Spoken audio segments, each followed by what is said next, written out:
Hi and welcome to the BD at Home Wellness series. In this session we're going to be looking at some techniques to improve your sitting trot using the gym ball. So just to go through a few bits and pieces regarding the gym ball, you may already have one at home, in which case great. If you don't, you need one that is big enough so that when you sit on it with your feet about hip width apart, so that's about that far apart, we can find that distance by having the feet together and then just opening the toes a little bit and then opening the heels a little bit. When we're hip distance apart, we want to have the pelvis and the hips just slightly higher than your knees. So to see that from the side, you'll see that my hips are just a little bit higher than my knees.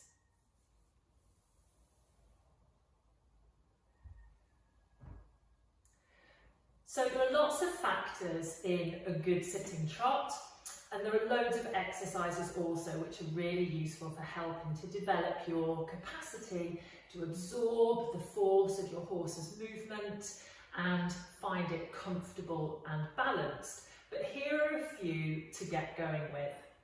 We're going to go through a quick warm-up, then get into the main section of technique exploration, and then we'll do a couple of stretches to finish off with. So to begin, we're going to just start to bounce on the ball. So just bouncing up and down, a bit like a space hopper. And as you're bouncing, just take your attention to your feet and your seat. So we want to be bouncing and landing in the same place all the time. So notice if you're kind of kicking the ball off a little bit to one side, or if you're feeling pretty central as you move up and down.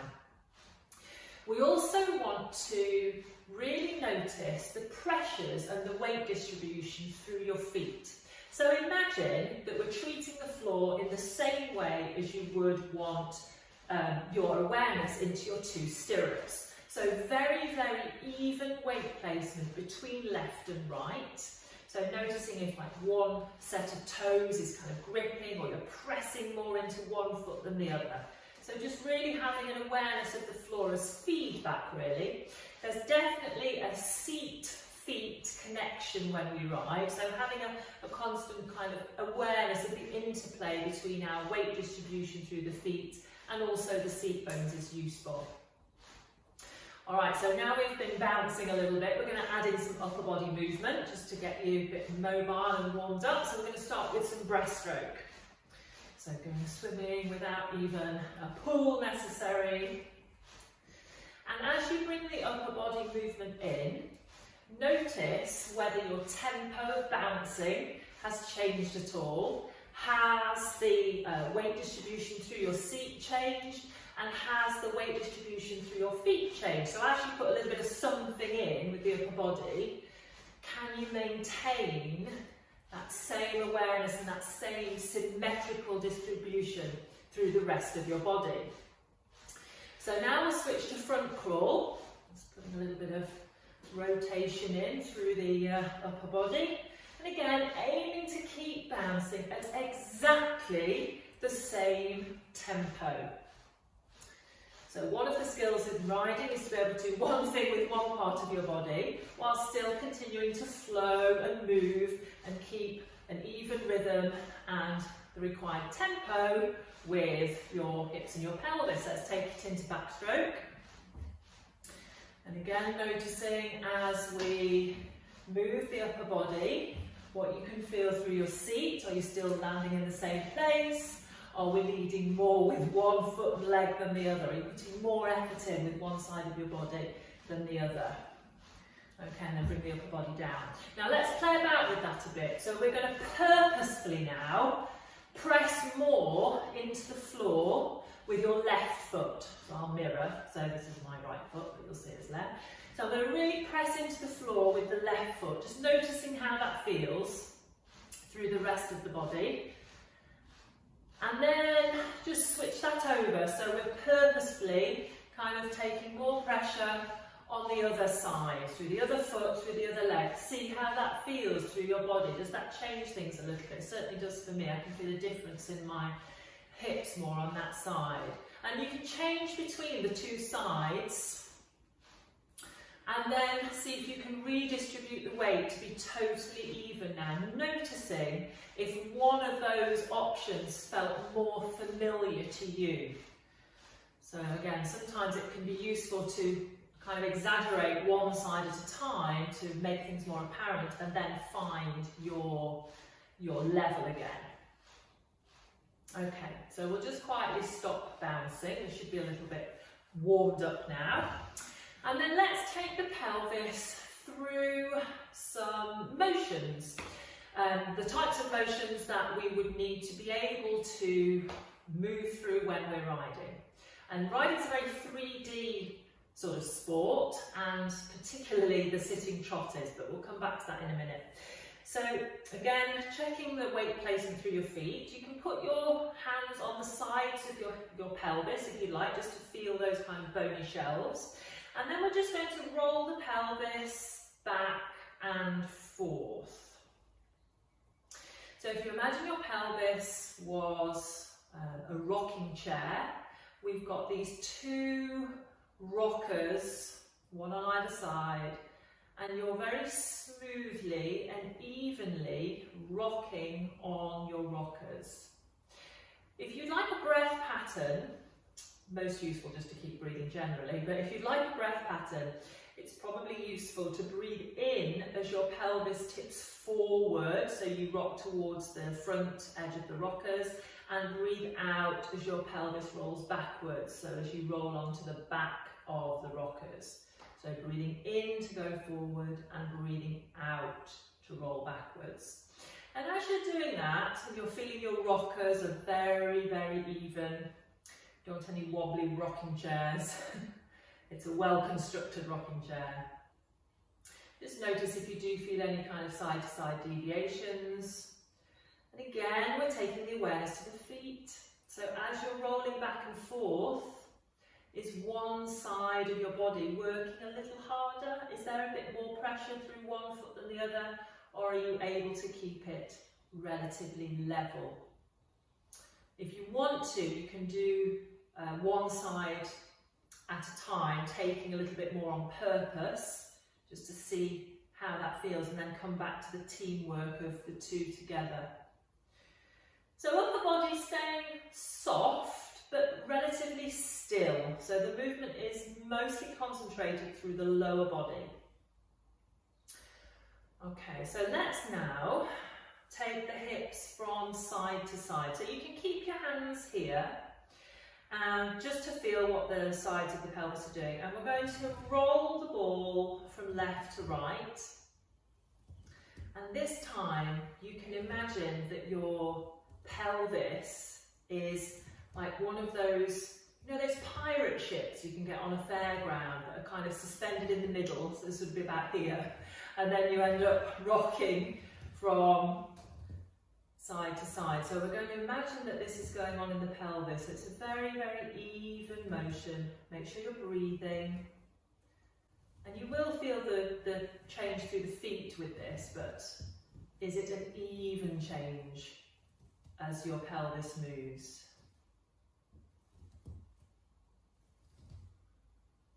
Okay.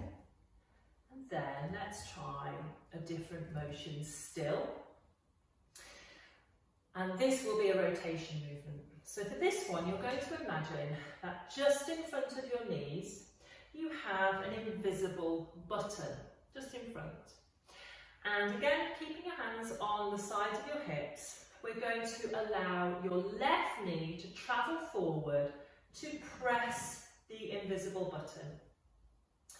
And then you're going to switch. So allowing the right knee to travel forward, and the left knee will travel back. And you're going to alternate. So there's no real pause in the middle. It's a constant flow of motion. One goes forward as the other one goes back, and then we swap. And again, just make sure you're breathing. And you'll notice that each half, each side of your pelvis follows the knee. And see if you can keep the upper body relatively still as you do that, softly still. And notice if as you travel, your hips are really wanting to lift at the same time. So you might notice kind of a lifting action as one knee goes forward or back. We're going to aim to keep them relatively level. So just pushing those little buttons one at a time. Have a look from the side. If you can do this in front of the mirror, this is really helpful because you can then check what you're doing from the front. You can also check what you're doing from the side, so in case you're kind of really forward or even back. It's not usually that people will tend to go backwards, but you know, occasionally that can happen. Okay, so here is the money shot. We're going to combine the bouncing that we did earlier with the push the button. So let's get a bounce going in a trot type action, trot type speed. Checking in through the feet. And then we're going to add on the little push the button. And what you will notice as you do that, so we're doing one push for each bounce, you'll notice that your seat bones are creating a little scoop, scoop, scoop, scoop, scoop, scoop, scoop on the ball. Now if you visualise how a horse moves in trot, their legs are moving in diagonal pairs. As each hind leg steps through under the body, the rib cage swings away. And as the rib cage swings away, that brings your seat bone, into this little action. So it is not just an up, down or forward, back movement. It's very much a 3D movement actually to absorb the oscillations of the horse's spine and the horse's rib cage. So when you're doing your sitting trot, if you can just observe how much your horse puts that type of movement through your pelvis and just go with it, you might find that you've got more adhesion to the saddle and you can move with more fluidity. Okay, so how's that going? We could make the movements bigger if you want to. So it's all those little elliptical motions that we're creating with the seat bones for a longer trot, or we could create shorter movements for a shorter trot. And then just have a little rest for a moment. So one of the big things that is so influential with improving the sitting trot is breathing. And you've probably heard that loads of times before, and it's probably a really obvious thing to say, but nevertheless, when people come for help with their riding, there are many, many occasions where they will say, well, I'd like to improve my core stability for whatever reason, and it's often to do with improving the sitting trot. I'd like to improve my core stability, my trainer says I need to improve my core stability, or somebody else says, or I just feel I need to improve my core stability. And that's great, and that's really useful. However, I would add to that it's often not so much about the core stability and more to do with fluidity and finding a sense of moving with the horse and flowing with the breath. And in fact, the breath has such a huge impact, the mechanism of breathing in a helpful way has a huge impact on the symmetry, the fluidity through your hips, your lower back, and in fact all the way down to your ankles and your feet, which are obviously absorbing movement through the stirrup. So let's add a little bit of a breath pattern into our sitting trot movement. So we'll go again. So we'll just start to bounce, and then we'll add our little push the button. Now I'd like you, with your little sitting trot motion that you've got going on, to breathe in for as many little motions, so this would be horse's steps, as you feel comfortable to do, And then we're going to breathe out for the same number. So I'll have a go and see what's comfortable for me.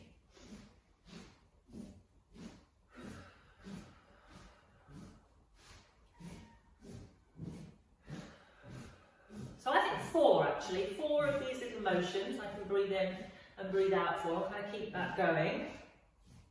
So that's going to be your homework, to see how many of your horse's steps you can comfortably breathe in for, and see if you can breathe out for the same number. Again, there are loads of different breathing techniques that you can try, but let's just go for even Stevens and see how we do. Now, just a word of note. When you start to put in that little motion of each half of your pelvis moving individually, there may be a tendency for your upper body to join in at first. This is not really what we're looking for. The upper body is going to stay relatively still whilst the pelvis does its thing. It's a bit like if you've ever watched a duck or a swan on the surface of the water. They look really serene, nothing's really happening, they're just gliding along, but under the water there's all of this going on. So this is a little bit like how we are going to be moving. So let's try that again. This time, hold your hands as if you're holding the reins. So here I am with my bouncing. Here I am with my push the button joining in. And aiming to keep the upper body facing forward. And the hands relatively still. So what we're not doing is this, okay? Hands are staying steady while the lower body is moving. Now at the moment, of course, you're generating this movement. So it's, you know, you might think, oh, crikey, it's a bit hard work. You're generating it all. But when you're riding, your horse is obviously providing you with this motion. You're just moving with it. So it'll be hopefully a little bit less work for you. It's a case of feeling, absorbing, moving with.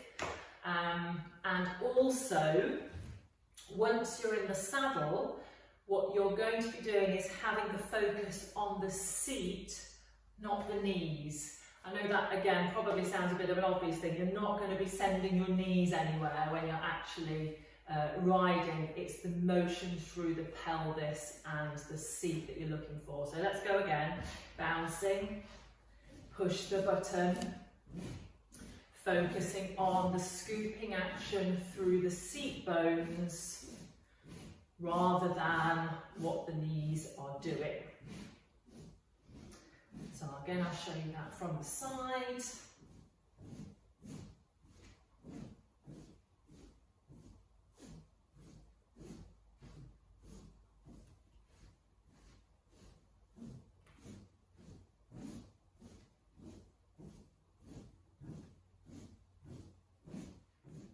Okay, so I promised you a couple of little stretches when you've done your hard work, so here they come.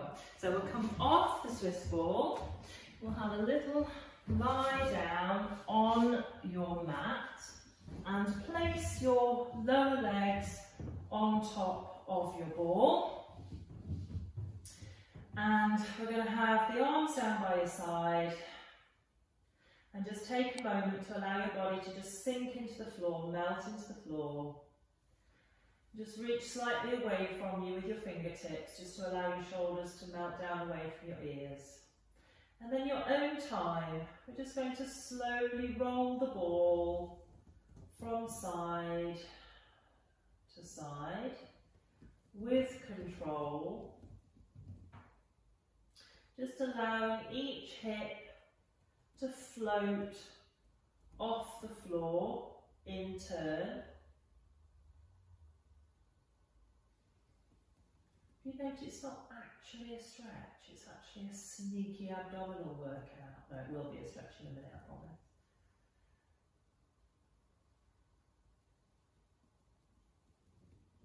Okay, and then centralising your pelvis, and then you can just move your ball out of the way. And then place your feet on the floor. My ball wants to stay with me. And then we're going to cross your right thigh over your left thigh. And then just roll slowly from one side to the other without uncrossing your legs. And just rolling slowly from one side to the other. And just pausing, hanging around a little bit in the position, allowing your breath to fill the opening side of your body. We'll go once in this new direction. And again, allow your upper body to sink and melt into the floor. And then just using your waist muscles to bring you back to the middle, we're going to uncross your thighs and cross them the other way. And again, rolling once to each side without really any pausing, so just very smoothly.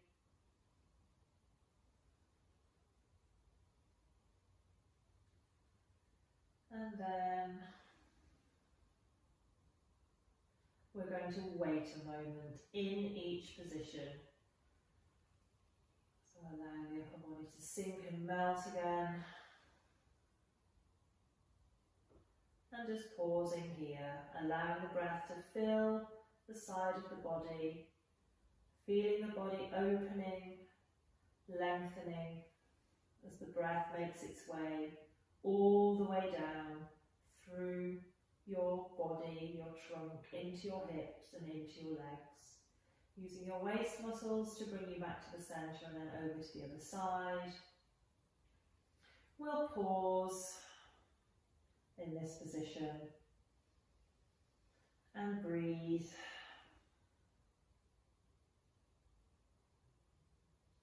And then in your own time, on an out breath, we'll come back to the centre, uncross your legs, and then we're just going to roll onto the side now, because we did quite a bit of work in the sitting, did quite a bit of work actually through your legs. So we're just going to make a little pillow for your arm on the side of your body with your legs just slightly bent.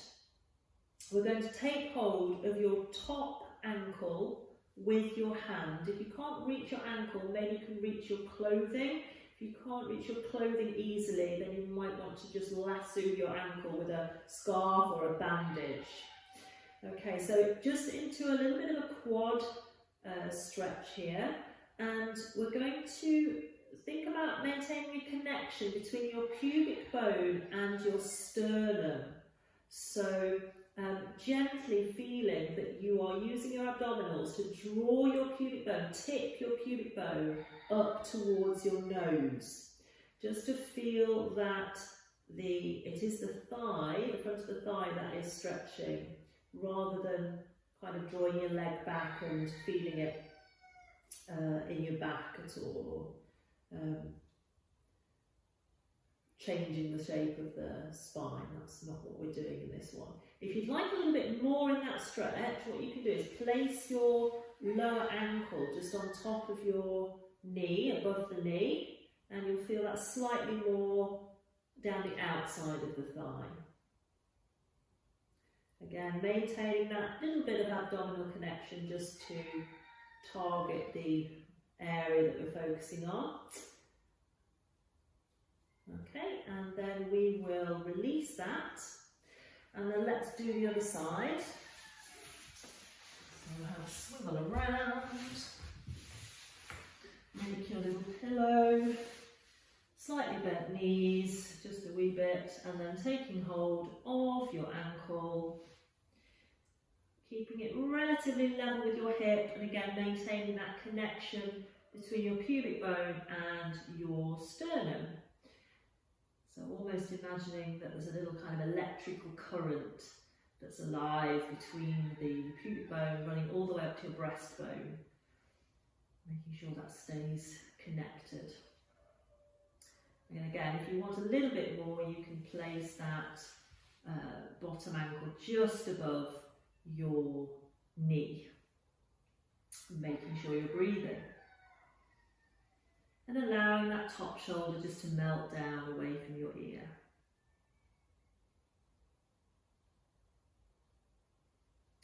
Okay, and then releasing that stretch. And then we'll just come up to seated. So I hope you enjoyed that little series. You've got a few tips and tricks to play with there to help with your sitting trot. And please let me know how you do. I'll see you next time.